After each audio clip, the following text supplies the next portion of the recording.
sitting here with a legend. Larry Dahlberg is a personal favorite of mine. Larry, welcome to the Bears Den, and it's great to have you here, and hope you enjoyed yourself. So my first question to you is, where are you off to next? I'm going home. You're going home? Yeah. How long have you been away from home, basically, doing your shoots and all that? This year? Yeah. I didn't even start until into probably late October. Really? Just because the business has been really tough. Okay. Couldn't get any commitments from anybody. Wow. So How long would you normally go? How long would it take you away from home doing one a month. One a month? Yeah. Yeah, and then you'd always base back home Yeah. from one show to another? Oh yeah. Not always. Sometimes I'll go for 30 days. If I'm going to Africa or something, I'll go for a long and time. hit a couple spots local that way, right? Yeah. Do that. Yeah. What's your favorite type of fishing that you've ever encountered? I mean, number one. Could be a personal favorite ever since you're a little kid. Maybe it's something you've always done from a kid, or maybe it was that one exotic species that What I like to somewhere. do most is to hunt them. And if Okay. I can find a situation, Bring like that into the anybody, fishing game. what's fishing about? It's about experiencing the fish. Okay. What do we got? We got touch, we got smell, we got taste, we got ears, we got eyes. I want to involve as many of those as I got. Gotcha. And if you can sight fish them, and you're going, you see them. Oh, I haven't even made a cast yet. My heart rate is already up. Yeah. You make a cast. You see them come swimming toward it. Totally They bite. interactive. Oh man, That's really who cool. can not like that? Yeah. And then it would be, okay, which of these guys pulls the hardest, jumps the most, and is in an environment that's pleasant to be in. Many years ago, one of our favorite videos at our gatherings that I would have at my house for back in the 80s, late 80s, 86, 87, there was a Northern Pike video that you made that was very special to all of us until I dropped it and broke it to pieces. But it was very exciting, again, being very visual, where you would see your fly, the Dahlberg diver that you were making then and had just really started to popularize that. These fish would come and mound out and chase that fly maybe 6 or 8 or 12 feet. It was very, very exciting. Is that a type of fishery that you've been doing since you've been a little boy, so to speak? Yep. That's your species where you've grown up? And I grew up in a little tiny town called Grantsburg, Wisconsin, population 931, biggest town in the county. And my dad was a muskie-holic. My grandfather was a sturgeon catfish guy. Okay. My dad and my grandpa never fished together. My grandpa would take me with him because it allowed him to kill twice as many fish legally. He helped with the limit, right? Yeah. So I grew up fishing primarily with my dad, muskies and smallmouth. We'd have to fish walleyes in the spring because my mom wouldn't let us fish for muskies until we'd filled the freezer with walleyes. Okay. So I always have looked at walleyes as a form of punishment. But I grew up with muskies and pike and smallmouth and largemouth and so on, and I think that no matter what it is you grow up with, they become a part of you, and the lens that you view the world through, no matter where you go, is always partly viewed through that lens of whatever it was that got into your... It always has that little special It's part, always right? there, because you're thinking, I wonder if this would work on, right? Yeah.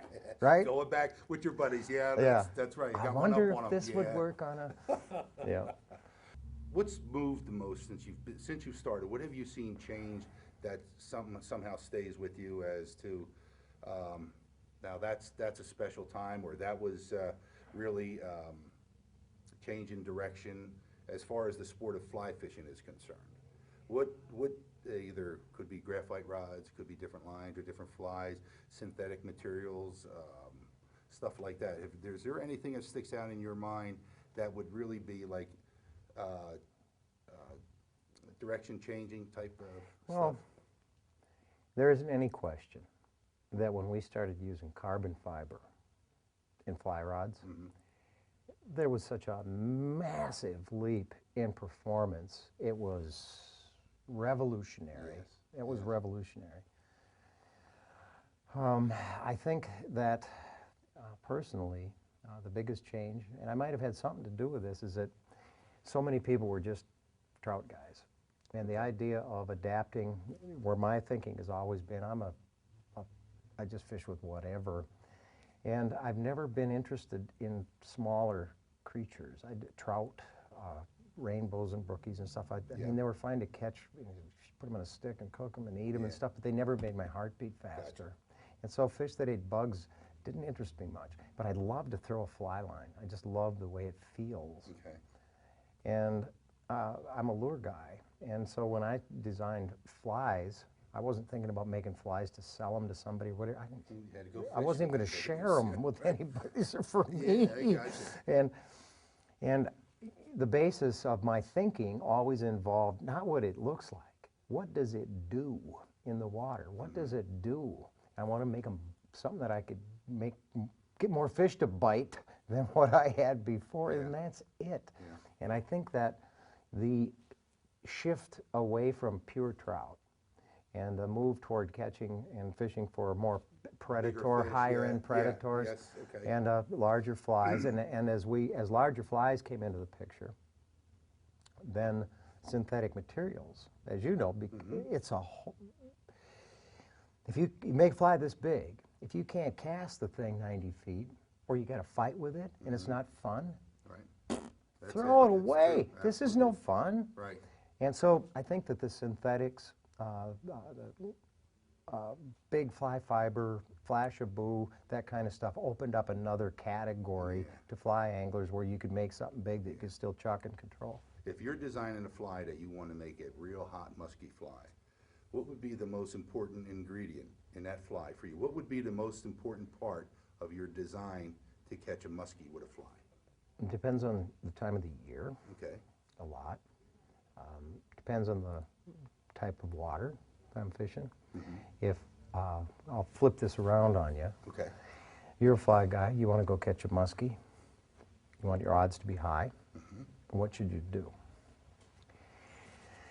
I could tell you, okay, if you want to fish, if you get the whole season and you don't have time to do it at the right time when it's easy, then you want to make the biggest fly that you can make, that you can still throw 100 feet. You want to be able to throw it as far as you can throw it. So would you say then silhouette would be? Absolutely. Right up there, I want it big. Yeah. And what I've had my best success on is big bunch of flash of boo with a bunch of synthetic fiber. And usually I'll put a diving head on the front of it just because I can use less fibers then, because it makes it just look bigger. Wing it with a full sinking line in most cases, and just hit the ball and drag Harry. It's just a lot of casts and fast retrieves.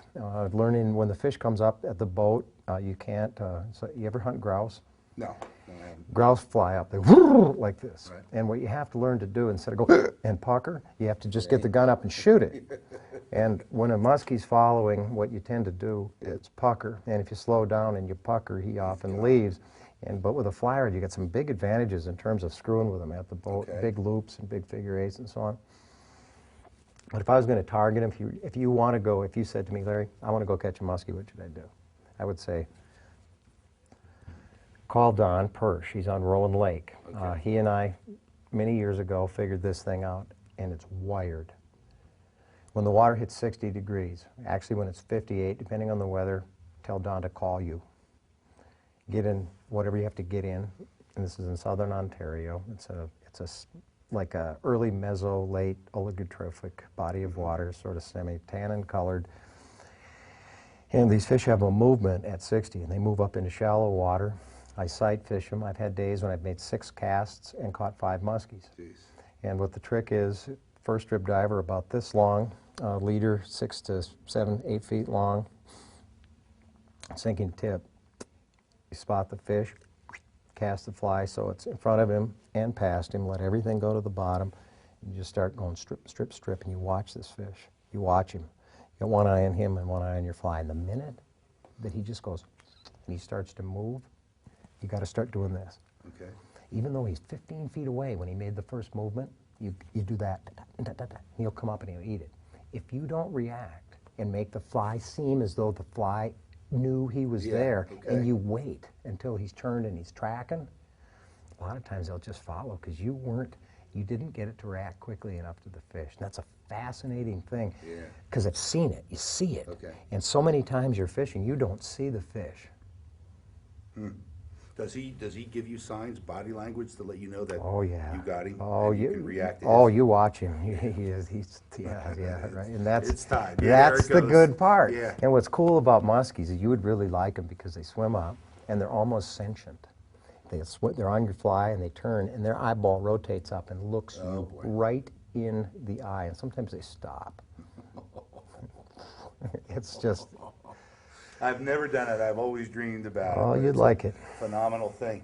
Well, Larry, keep up all the good work. You're a great hero of mine, and I'm glad to finally have met you too in my passing. And all the best, and thank you Well, for thank coming. you so much. Appreciate it. And I like the Thanks. guys out here. The guys out here aren't weenies. They're not fly weenies. I was so pleased. No, see, that's like with us. Well, I don't do it as much now anymore as I used to, but I used to I like the rough surf. I like to fish the rough surf, and I've gotten to the point to where I can handle that, and I've gotten techniques in order to allow myself to do it, but I just can't do it. I can't get out of the holes because, you know, you're getting a lot of erosion. You're in that deep surf, and you got some big stuff in front of you. Well, this water's moving behind you. Your feet are starting to settle. I can't get out of the way quick enough, you know. So I got to realize that I can teach it, but I can't really do it so much anymore. But I do like that challenge of the big, nasty surf. The worse, the better. I used to like it. So I know how it is like to be a non-wimpy type fly Wouldn't it be bass. fun to be 20 years old again and know what you know And now? stay there. See, what I'm going to do is I'm working out a deal trying to find somebody that'll do a head transplant. I want some big, strong, young guy that got no brain anyhow, so he's not using it. And I'll just give him my old beat-up body, and I ought to screw my head onto his young, strong body and just start all over again. Well, you look like you're in nice, good shape there, pal. I think I watch you on your TV. You move around pretty good, too. You'd have to be to do all the places you're going to and through jungles and... I'm living dog years. Oh, Jesus Christ, man. In a way, I'm glad it's you, not me, but I wouldn't mind being you for a week, too, sometimes out there, too. But let me tell you, it's a pleasure to meet you, man. It was really, really pretty cool. And like I said, you ever meet him? And I would tell him the story how we met in Denver just that short little time. My hands were probably shaking like crazy because I'm trying to tie these surf candies. And I remember you standing there with a buddy of yours. And I said, "Hi, Larry, how you doing?" "Very good, very good. Nice to see you." Boom. Before you know it, you were gone. And then it was just, never saw you since.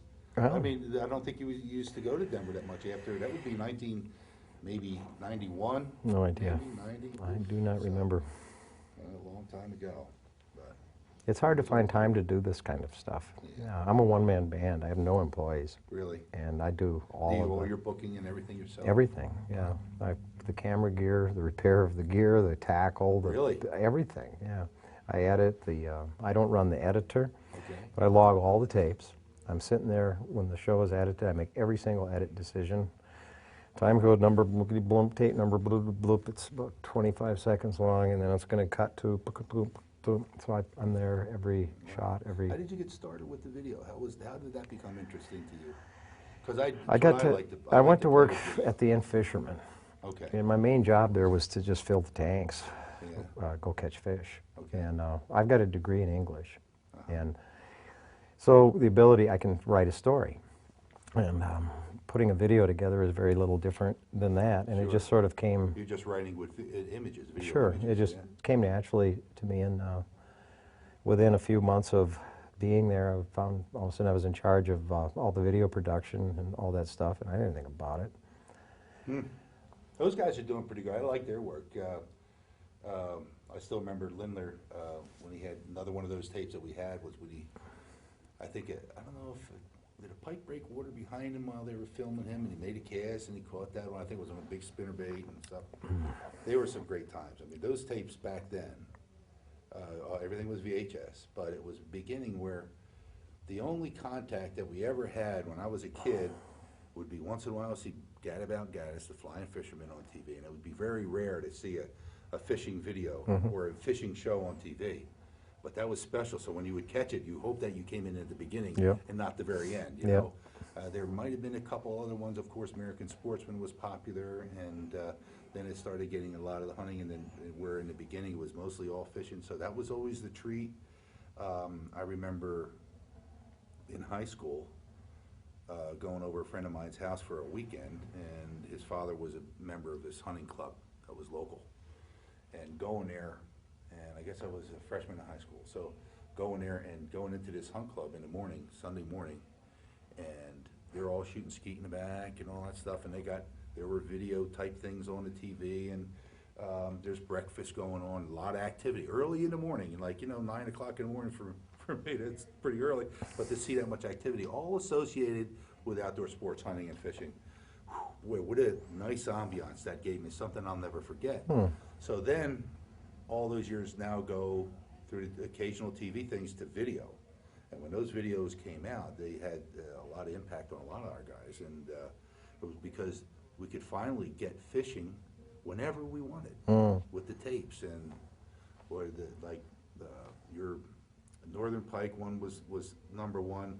All those Charlie Lau ones were good with the bass and the price ahead Homer Circle, and then the in-fisherman stuff. Very important. So now everything's on computer. So it's still there, but I think that was some kind of a beginning to where you can bring fishing into your home at any time you want. Now it's on ESPN, it's got Outdoor Life and the whole 9 yards versus and everything, so it's good. Yeah, we're inundated with it now. Yeah, it's okay with me. So,